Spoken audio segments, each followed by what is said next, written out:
Hello guys, welcome to my YouTube channel Ashwin Malu RS. इस video में हम 42nd कॉन्स्टिट्यूशनल अमेंडमेंट एक्ट उसके important provisions को देखेंगे, क्योंकि ये मिनी कॉन्स्टिट्यूशन कहा जाता है। क्योंकि इसने कॉन्स्टिट्यूशन के कई पार्ट्स को, कुछ नए पार्ट्स जोड़े, कुछ नए आर्टिकल्स जोड़े, कुछ इसमें से बाद में रिपील हो गए 43rd और 44th अमेंडमेंट से, और कुछ आज तक जारी है। तो ये बहुत ही इंपॉर्टेंट है कॉम्पिटिटिव एग्जाम के हिसाब से। RS हो चाहे IAS हो चाहे कोई भी कॉम्पिटिटिव एग्जामिनेशन हो, 42nd अमेंडमेंट बहुत इंपॉर्टेंट है। ठीक है, तब इसको देखेंगे, इसके सारे प्रोविजंस जो भी इंपॉर्टेंट है वो सारे इसमें हम देखेंगे, और अगर कोई ट्रिक होगी तो भी मैं शायद उसको समझाने की कोशिश करूँगा। तो चालू करते हैं। तो सबसे पहले तो प्रियम्बल में 3 वर्ड्स जोड़े गए, सोशलिस्ट, सेक्युलर एंड इंटीग्रिटी। तो आपको पता है, जब प्रियम्बल में सबसे पहले तो स्टेट का कैरेक्टर, उसमें जब हमारा कॉन्स्टिट्यूशन 1950 में बना था तो उसमें सोवरेन, डेमोक्रेटिक और रिपब्लिक, ये 3 वर्ड थे। ठीक है, इंडियन स्टेट को इन 3 एडजेक्टिव्स के साथ लगाया गया था, nature of the Indian state.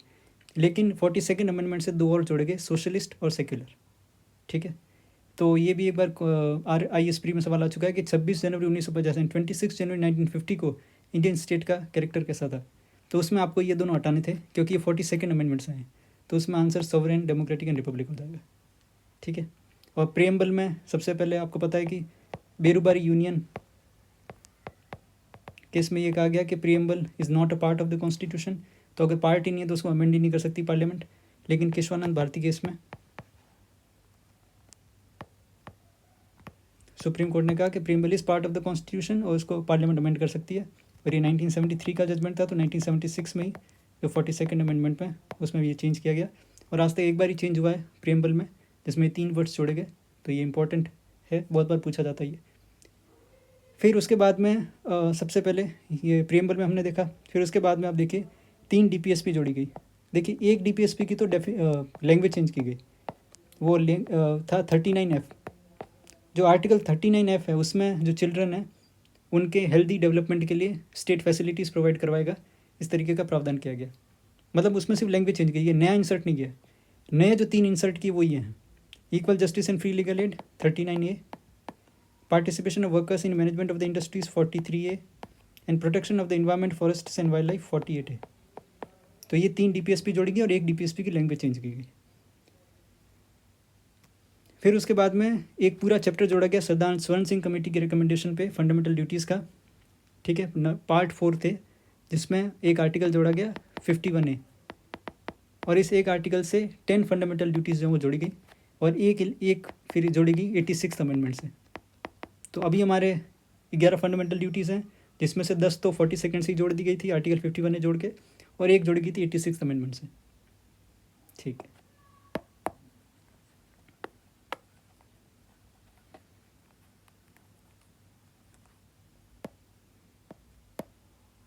फिर उसके बाद में made the president bound by the advice of the cabinet. तो देखिए आर्टिकल 74 में ये है कि प्रेसिडेंट वो एक्ट करेगा on the aid and advice of the council of minister. Sorry, cabinet नहीं, काउंसिल ऑफ मिनिस्टर। ये कैबिनेट हटा दीजिएगा, क्योंकि कैबिनेट हमारे कॉन्स्टिट्यूशन में पहले था ही नहीं, शुरुआत में वर्ड ही नहीं है, काउंसिल ऑफ मिनिस्टर ही है। कैबिनेट सिर्फ कॉन्स्टिट्यूशन में एक जगह है, जो कि 44th अमेंडमेंट से आया था, जिसमें कहा गया था कि अगर इमरजेंसी को प्रोक्लेम करना है प्रेसिडेंट को, तो वो तभी कर सकते हैं on the return advice of the cabinet. तो वहाँ पे कैबिनेट सिर्फ एक जगह यूज़ है पूरे कॉन्स्टिट्यूशन में, और वो भी 44th अमेंडमेंट से आया। तो 44th अमेंडमेंट से पहले से कैबिनेट हमारे कॉन्स्टिट्यूशन में वर्ड ही नहीं था। ठीक है, तो अगर ये सवाल आ जाए कि कैबिनेट वर्ड जो है हमारे कॉन्स्टिट्यूशन के टाइम था, तो नहीं था, 44th अमेंडमेंट से आया, काउंसिल ऑफ मिनिस्टर था। तो आर्टिकल 74 में ये है कि president would act on the aid and advice of the council of minister. लेकिन 42nd अमेंडमेंट से ये किया गया कि जो एडवाइस दी जाती है कि काउंसिल ऑफ मिनिस्टर के द्वारा प्रेसिडेंट को, प्रेसिडेंट पे वो बाइंडिंग होगी, या ये 42nd अमेंडमेंट से किया गया। हालांकि बाद में 44th अमेंडमेंट में ये किया गया कि प्रेसिडेंट रिकन्सिडरेशन के लिए एक बार भेज सकता है काउंसिल ऑफ मिनिस्टर को फिर से, लेकिन रिकन्सिडरेशन के बाद अगर वापस से काउंसिल ऑफ मिनिस्टर भेजती है तो फिर वो प्रेसिडेंट पे बाइंडिंग होगी। तो आपको ध्यान रखनी है, क्योंकि कई बार ये सवाल पूछा जाता है कि किस अमेंडमेंट के द्वारा जब एड एंड एडवाइस है काउंसिल ऑफ मिनिस्टर की, उसको बाइंडिंग किया गया प्रेसिडेंट पे। वो 42nd अमेंडमेंट था, बाद में उसको फिर से 44th अमेंडमेंट से रिकन्सिडरेशन के लिए एक बार भेज सकता है, लेकिन रिकन्सिडरेशन के बाद फिर वो बाइंडिंग होगी। फिर एक नया पार्ट जोड़ा गया, पार्ट 14A। आपको पता है पार्ट 14 जो वो सर्विसेज से रिलेटेड है और पार्ट 15 जो है वो इलेक्शंस। इन दोनों के बीच में एक पार्ट 14A जोड़ा गया जो कि था ट्रिब्यूनल्स के बारे में। तो 42nd अमेंडमेंट से पार्ट 14A जोड़ा गया, 2 आर्टिकल्स जोड़े गए, एक 323A 323B। जो 323A है वो एडमिनिस्ट्रेटिव ट्रिब्यूनल से रिलेटेड है और 323B जो है वो अदर ट्रिब्यूनल्स। उसमें बहुत सारे कुछ मैटर्स मेंशन्ड है, जैसे रेंट का है, लैंड रिफॉर्म्स का है, टैक्सेस का है, Levi assessment collection of taxes. तो इस तरीके के अगर इलेक्शन को लेकर के है तो अगर ऐसे ट्रिब्यूनल बनाना है तो कंसर्न लेजिस्लेचर, देखिए एडमिनिस्ट्रेटिव ट्रिब्यूनल तो सिर्फ पार्लियामेंट बना सकती है, चाहे वो स्टेट का हो चाहे सेंटर का हो। तो आपसे पूछे कि स्टेट एडमिनिस्ट्रेटिव ट्रिब्यूनल को बनाने की पावर किसके पास है, तो पार्लियामेंट में बाय लॉ, ठीक है। लेकिन जो अदर ट्रिब्यूनल्स हैं, क्योंकि उसमें बहुत सारे मैटर्स हैं, तब वो मैटर जिस लिस्ट में जिसके पावर के अधीन आता है, जैसे मान लो कोई स्टेट लिस्ट का सब्जेक्ट है तो स्टेट लेजिस्लेचर बनाएगा, और अगर वो यूनियन लिस्ट के अंतर्गत आता है तो सेंट्रल यानी पार्लियामेंट बनाएगा। लेकिन एडमिनिस्ट्रेटिव ट्रिब्यूनल्स तो पार्लियामेंट ही बनाएगा, ये आपको ध्यान रखना है। फिर उसके बाद में 42nd अमेंडमेंट से एक चीज़ की गई, जो पॉपुलेशन कंट्रोल जिन स्टेट्स ने अच्छा किया था उनको इंसेंटिवाइज करने के लिए, क्योंकि उनका वो प्रोटेस्ट भी था कि जो उन्होंने एक तो पॉपुलेशन को कंट्रोल किया, लेकिन उस समय जो डिलिमिटेशन होता था, आपको पता है हमारे कॉन्स्टिट्यूशन में जो लोकसभा और स्टेट लेजिस्लेटिव असेंबली की जो संख्या है या जो डिलिमिटेशन होता है वो प्रीसीडिंग सेंसस यानी जो पिछला सेंसस है उसके आधार पर किया जाता है। तब वो प्रीसीडिंग सेंसस के कारण जैसे जैसे जनसंख्या बढ़ रही थी जिन स्टेट्स की, तो उनकी सीट्स भी बढ़ रही थी। तो अब वो जो स्टेट्स जो पॉपुलेशन कंट्रोल कर रहे थे अपने यहाँ, उन्होंने कहा ये तो हमारे लिए फिर एक तरीके से डिसइंसेंटिवाइजिंग हो गया फैक्टर। तो उनको इंसेंटिवाइज करने के लिए जो पार्लियामेंट है उसने 42nd अमेंडमेंट के थ्रू 2001 तक यानी 2000 तक ये जो सीट्स हैं लोकसभा और स्टेट लेजिस्लेटिव असेंबली, इनको फ्रीज कर दिया, यानी अब बढ़ेंगी नहीं। चाहे कोई भी डिलिमिटेशन जब होगा तो खाली इंटरनल एडजस्टमेंट होगा, लेकिन सीट्स जो हैं वो नहीं बढ़ेंगी। लेकिन और अब देखिए 42 अमेंडमेंट से तो कहा 2000 तक, और 42 का दुगना कर दीजिए 84 यानी मल्टीप्लाई बाय 2 तो 84, तो 84 अमेंडमेंट से कर दिया टिल 2026। तो इसीलिए आपको पता होगा अभी जब सेंट्रल विस्टा जो नई संसद बनी है पार्लियामेंट, उसमें ये कहा जा रहा है कि उसमें क्योंकि 2026 के बाद में 2031 का जो सेंसस होगा उसके बाद में वापस हो सकता है डिलिमिटेशन, क्योंकि ये 2026 तक की लिमिट है, तो उसके बाद सीट्स बढ़ सकती हैं, तो उसके लिए फिर ऐसा कहा गया कि वो बनेगी।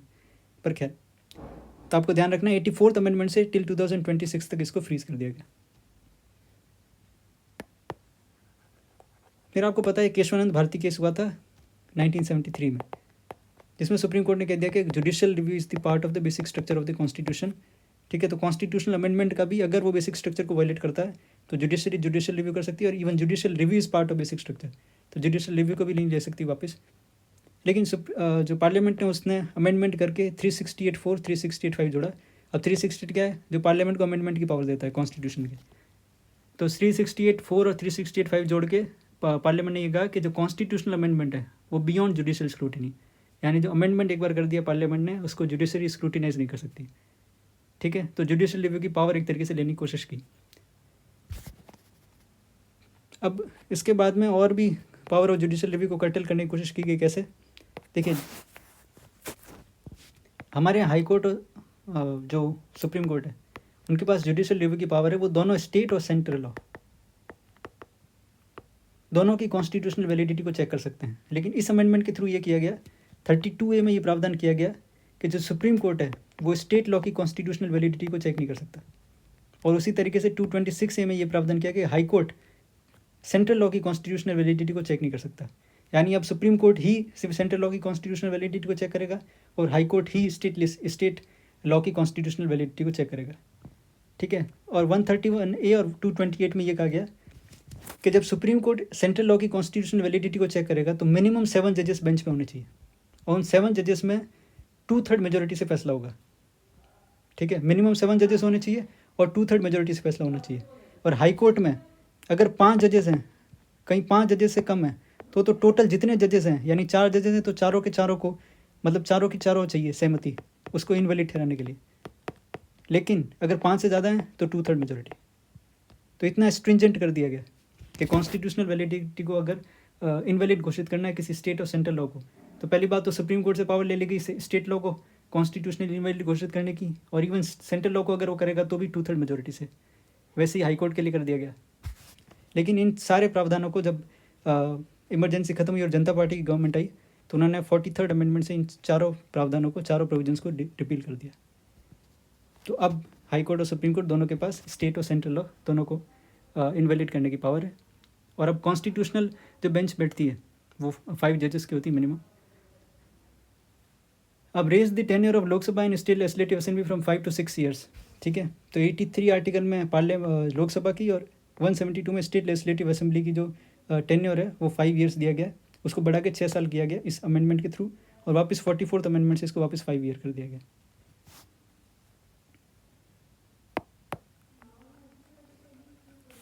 अब देखिए, आपको पता है कि 25th अमेंडमेंट आया था कॉन्स्टिट्यूशन का, 25वां 25th। तो इस 25th अमेंडमेंट पे ये किया गया कि जो 39B और 39C ये जो DPSP हैं इनको प्रेसिडेंस होगी आर्टिकल 14, 19 और 31।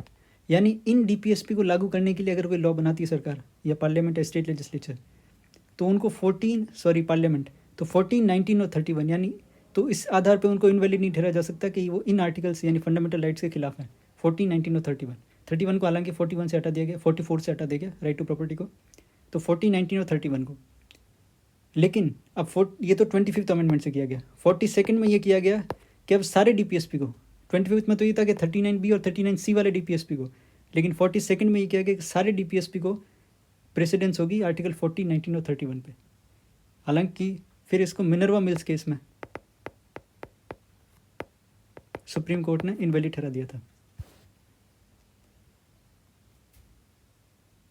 ठीक है, सॉरी। फिर उसके बाद में एक आर्टिकल 31D जोड़ा गया फंडामेंटल राइट्स में वाले पार्ट में कि पार्लियामेंट को ये पावर होगी कि वो ऐसा लॉ बना सकती है जो कि डील करेगा एंटी नेशनल एक्टिविटीज़ के साथ, और पूरा एंटी नेशनल एक्टिविटीज़ को डिफाइन किया गया था, समझाया गया था क्या क्या हो सकता है। और ऐसे लॉज को take precedence over fundamental rights, यानी ऐसे लॉ अगर फंडामेंटल राइट्स को वायलेट करते हैं तो उनको कॉन्स्टिट्यूशनल इनवैलिड नहीं ठहराया जा सकता। लेकिन इस 31D को फिर 43rd अमेंडमेंट से हटा दिया गया। ये हम देख ही चुके हैं। ठीक है, फिर उसके बाद में facilitated the proclamation of national emergency in part of the territory of India, यानी ये कहा गया कि आर्टिकल 352 के तहत जो प्रेसिडेंट है वो नेशनल इमरजेंसी लगा सकता है even part of the territory of India, यानी पूरे इंडिया में ना लगा के वो किसी के स्टेट में या किसी स्टेट की टेरिटरी में भी इमरजेंसी लगाई जा सकती है। ये 352 के तहत पावर दी गई। फिर उसके बाद में आपको पता है कि 356 जो कि प्रेसिडेंट रूल के लिए जो प्रोविज़न है कॉन्स्टिट्यूशन में, उसमें ये था कि जब प्रेसिडेंट्स रूल लग जाता है, प्रोक्लेमेशन प्रेसिडेंट जारी करता है, तो और अगर पार्लियामेंट उसको अप्रूव कर देती है, रेटिफाई कर देती है, तो वो 6 महीने तक एक बार के लिए लगता है, फिर 6 महीने बाद फिर से उसको रेटिफाई करना पड़ता है पार्लियामेंट को। लेकिन इस ड्यूरेशन को 1 साल कर दिया गया इस अमेंडमेंट के थ्रू। हालांकि बाद में फिर 44th अमेंडमेंट से इसको वापस 6 महीने किया गया, और 44th अमेंडमेंट से ये किया गया कि 6 मंथ और 6 मंथ ये 2 बार तो लगेगा, फिर 1 साल के बाद 2 कंडीशन लगेगी। अगर 1 साल से भी आगे आपको बढ़ाना है तो वो 2 कंडीशन थी कि या तो कोई इमरजेंसी नेशनल इमरजेंसी हो उस एरिया में, उस टेरिटरी में, और दूसरा इलेक्शन कमीशन ये सर्टिफाई कर दे कि इन सिचुएशन में अभी इलेक्शंस को होल्ड करना मुश्किल है। ठीक है, तो ये आपको ध्यान रखना, ये पूछ सकते हैं कि किसी कॉम्पिटिटिव एग्जाम में कि किस अमेंडमेंट के थ्रू जो 1 time duration of the president rule है उसको एक्सटेंड किया गया 6 मंथ से 1 ईयर, तो वो 42nd, और किससे वापस ये 1 ईयर से 6 मंथ किया गया तो 44th अमेंडमेंट।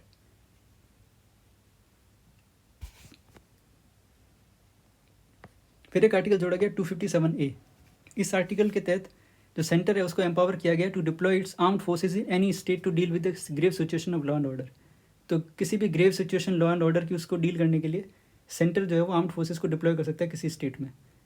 हालांकि फिर इस आर्टिकल 257A को 44th अमेंडमेंट से रिपील कर दिया गया। अब सबसे इंपॉर्टेंट जो कि पूछा जा सकता है किसी भी एग्जाम में वो ये है कि shifted 5 subjects from state list to concurrent list, या मेन्स में भी यूज़ कर सकते हैं कि कैसे सेंट्रलाइजिंग टेंडेंसी जो है वो 42nd अमेंडमेंट से स्टेट लिस्ट के 5 सब्जेक्ट्स को कॉन्करेंट लिस्ट में डाल दिया गया। Education, forests, protection of wild animals and birds, weights and measures, और administration of justice, constitution, organisation of all courts except the supreme court and high courts.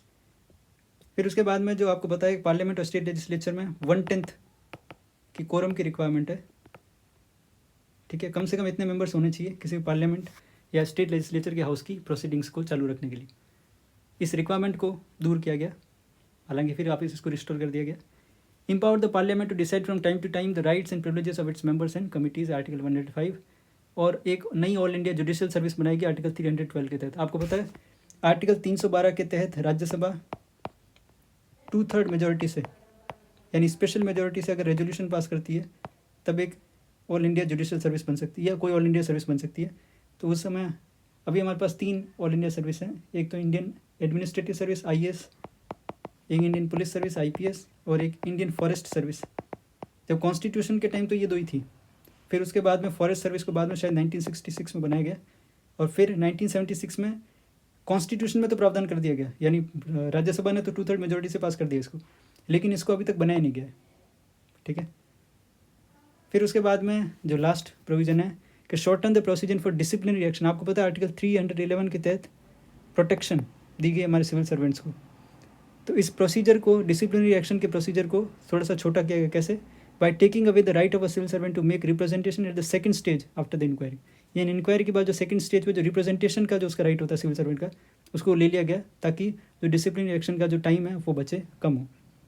तो इस तरीके से ये 42nd अमेंडमेंट के सारे प्रोविजंस, और किस अमेंडमेंट के थ्रू वापस कुछ प्रोविजंस को रिपील किया गया वो भी मैंने समझाने की कोशिश की। अगर आपको ये वीडियो अच्छा लगा हो तो like, share and subscribe. And इसके बाद मैं 44th अमेंडमेंट पे भी एक वीडियो डालूंगा। तो मैं 7th पे पहले ही डाल चुका हूँ अपने यूट्यूब चैनल पे, 42nd पे और 44th पे। ये सबसे 3 इंपॉर्टेंट आर्टिकल्स हैं, अमेंडमेंट्स हैं। बाकी अमेंडमेंट की PDF मैंने अपने Telegram channel Ashwin Malu RS पर डाल दी है, और इसकी भी PDF मैं डाल दूँगा अश्विन मालू RS पर। तो अगर आपको PDF चाहिए तो आप इस टेलीग्राम चैनल पर जाके ज्वाइन करके और इसको एक्सेस कर सकते हैं। Thank you.